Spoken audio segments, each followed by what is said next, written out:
사랑하는 서문교회 성도님들 안녕하세요. 10월 2일 금요일 아침 말씀 시간입니다.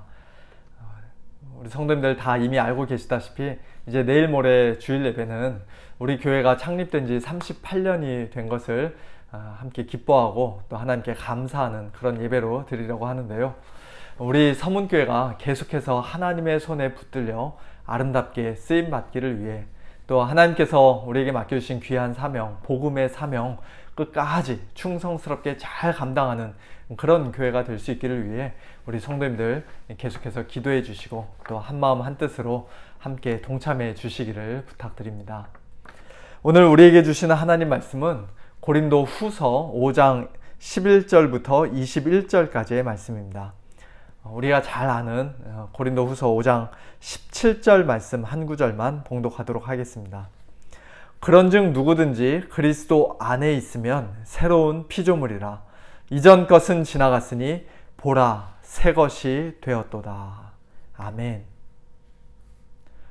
누구든지 그리스도 안에 있으면 예수님을 참되게 믿는 믿음으로 예수님과 하나로 연합되어 있으면 그는 새로운 피조물이라고 말씀합니다.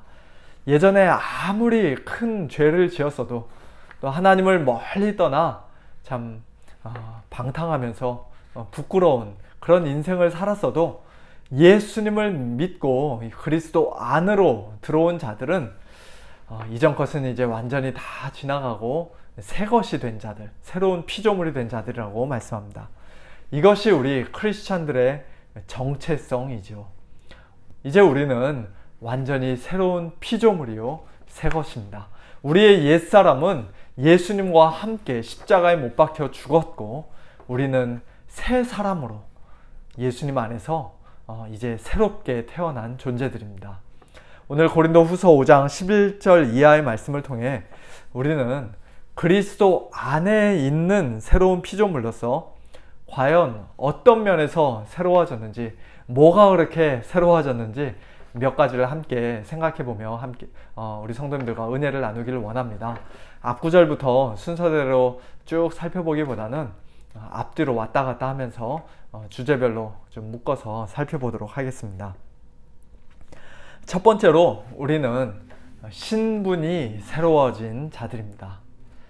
이전에는 하나님 앞에서 심판받아 마땅한 죄인이었는데 21절 말씀처럼 죄를 알지도 못하신 예수님의 온전하신 순종으로 말미암아 또한 예수님께서 우리를 대신하여 죄덩어리가 되시고 십자가에서 못 박혀 죽으심으로 말미암아 이제 우리는 예수님 안에서 하나님의 의가 되었습니다. 하나님께서 우리를 의롭다 여겨주신다는 것이죠. 하나님께서 이제 우리를 바라보실 때 심판받고 형벌받아야 할 그런 죄인으로 정죄하는 눈길로 우리를 바라보시는 것이 아니라 오히려 예수님과 같은 의인으로 우리를 여겨주시면서 마치 단 한 번도 죄를 짓지 않은 사람인 것처럼 또 하나님의 모든 계명을 온전히 다 지키고 순종한 사람인 것처럼 여겨주신다는 것입니다. 이민사회에서는 나쁜 의미로 신분을 세탁하고 몰래 숨어 사는 사람들이 많다고 들었습니다만 우리 성도들은 그리스도 안에서 가장 놀라운 방법으로 또 합법적인 방법으로 완전히 다른 신분을 가지고 사는, 신분을 세탁하고 하나님 앞에서 새롭게 살아가는 그러한 새로운 피조물입니다. 두 번째로 우리는 하나님과의 관계가 새로워진 자들입니다. 18절 말씀을 보면 하나님께서 그리스도로 말미암아 우리를 자기와 화목하게 하셨다라는 말씀이 있는데요. 화목이라는 말은 서로 화해했다는 뜻이죠. 즉 하나님과 우리가 원래는 화목하지 못한 원수 관계였다는 사실을 전제하고 있는 말씀입니다. 누가 잘못했기에 원수가 되었습니까? 당연히 우리 인간들입니다. 우리는 창조주 하나님을 우리의 왕으로 섬기기를 거절하고 스스로 왕이 되고자, 스스로 하나님이 되고자 그렇게 반역을 일으켰던 반역자들입니다. 우리 때문에 하나님과의 관계가 깨어지고 하나님과 원수가 되었으면 당연히 먼저 그 관계를 깨뜨린 우리가 하나님 앞에 나아가 용서를 구하고 또 그 관계를 회복하기 위해 노력해야 했을 텐데, 그러나 놀랍게도 하나님께서 먼저 화해의 손길을 우리에게 베풀어 주셨다고 말씀합니다. 독생자 예수님을 이 땅에 보내시고 십자가에 내어주심으로 말미암아, 곧 우리가 원수 되었을 때 그의 아들의 죽으심으로 말미암아 우리가 하나님과 화목하게 될 수 있었던 것이죠.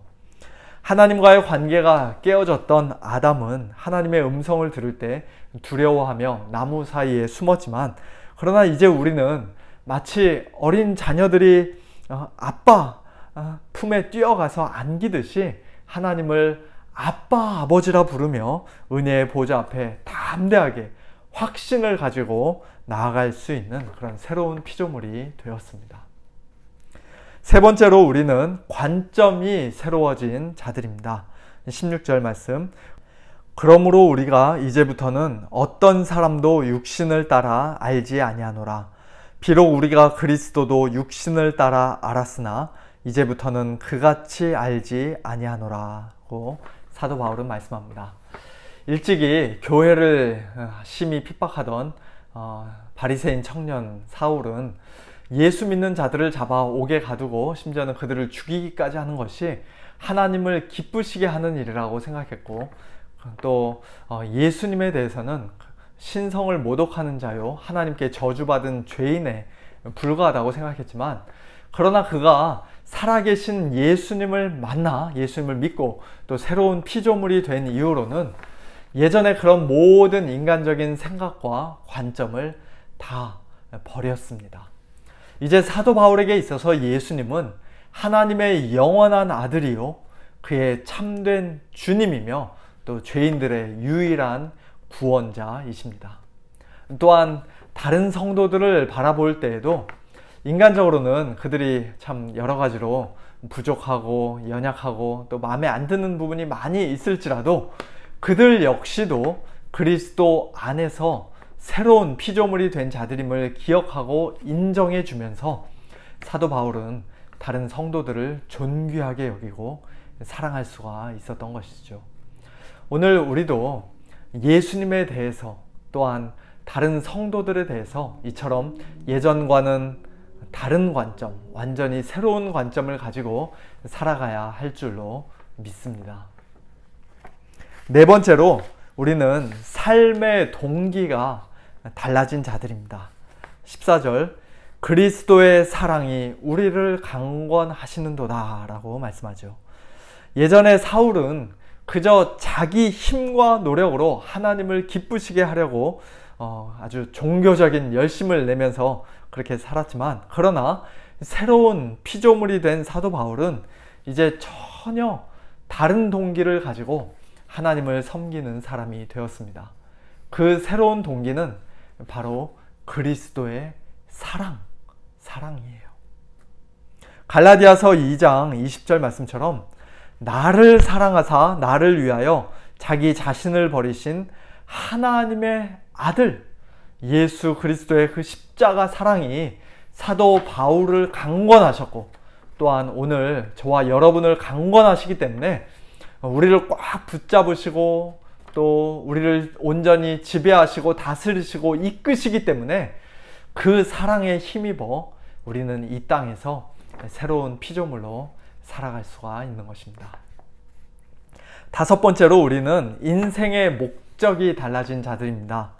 예전에는 우리 자신을 위해 살고 또 기껏해야 우리 식구들을 위해 사는 것이 가장 중요하고 그게 전부인 줄 알았는데, 이제 우리 성도들은 그보다 훨씬 더 중요하고 훨씬 더 위대하고 또 훨씬 더 의미 있는 인생의 목적을 가지고 살게 된 자들입니다.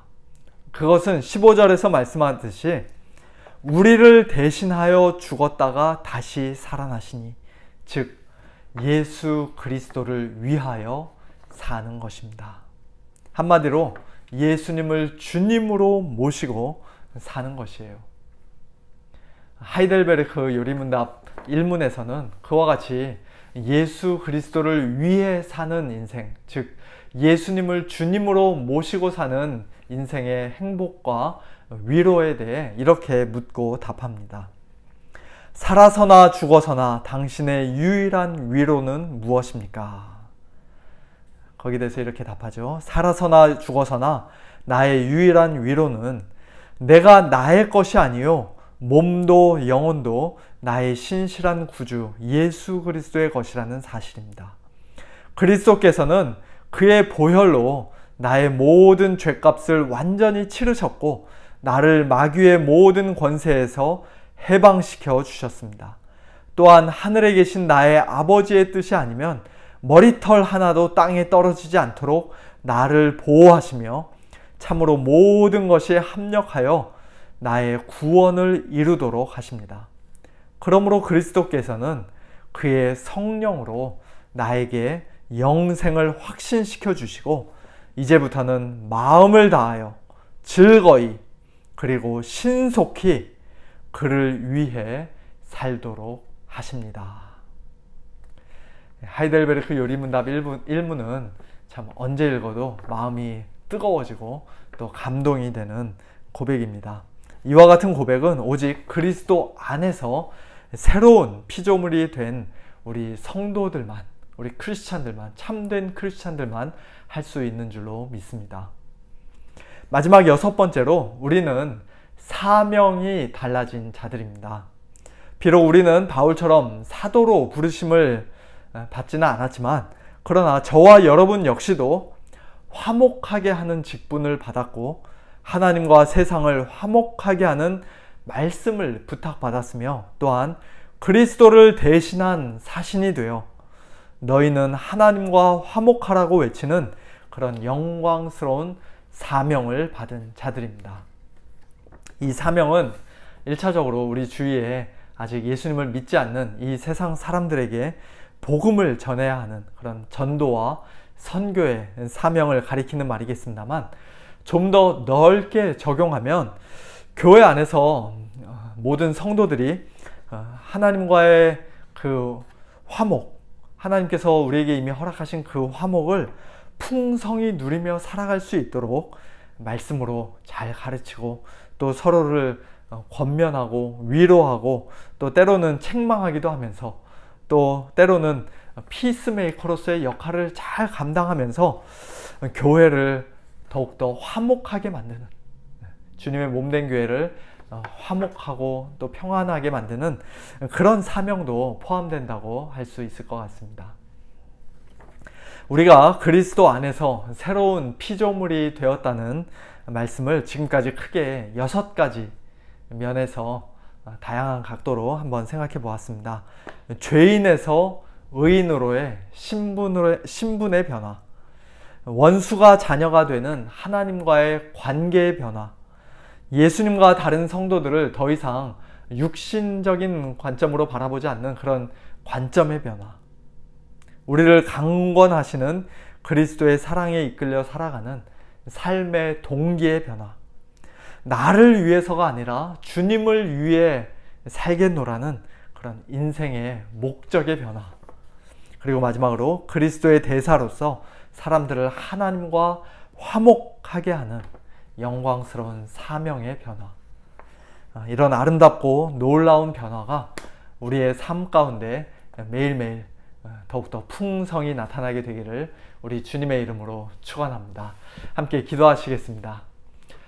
하나님 아버지 감사합니다. 이 세상 사람들은 알 수도 없고 감히 흉내조차 낼 수 없는 그런 놀라운 변화를 일찍이 저희들에게 그리스도 예수 안에서 선물로 허락하여 주셔서 이제 예전과는 전혀 다른 새로운 신분과 관계와 관점을 가지고 또 이전과는 전혀 다른 새로운 삶의 동기와 인생의 목적과 영광스러운 사명을 가지고 살아가는 그러한 새로운 피조물들 되게 하시니 감사를 드립니다.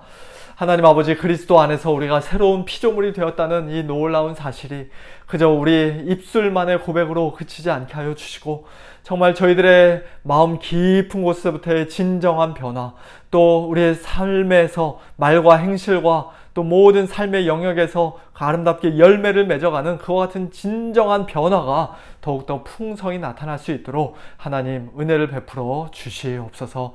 저희들이 새로운 피조물로 살아갈 때 하나님께서 더욱더 영광 받으시고 또 많은 사람들이 우리의 모습을 바라보며 하나님께 나아오고 하나님과 화목하게 될 수 있을 줄로 믿습니다. 연약하고 부족한 저희들을 늘 붙들어 주시고 그리스도의 사랑으로 저희들을 더욱더 강권하여 주셔서 저희들의 남은 인생 더욱더 우리 주 예수 그리스도를 위하여 살아가는 복된 인생 되게 하여 주옵소서.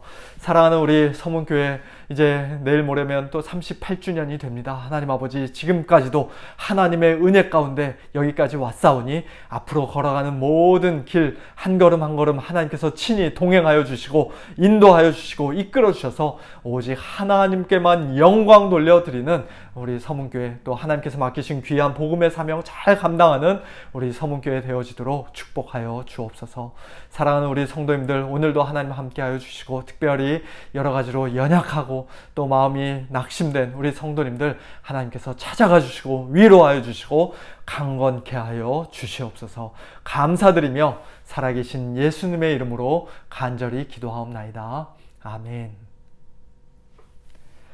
성도님들, 우리 내일 모레 예배를 위해서 기도해 주시면 감사하겠고요. 주일 예배 때 또 영상으로 아니면 교회 본당에서 반가운 얼굴로 뵙도록 하겠습니다. 안녕히 계세요.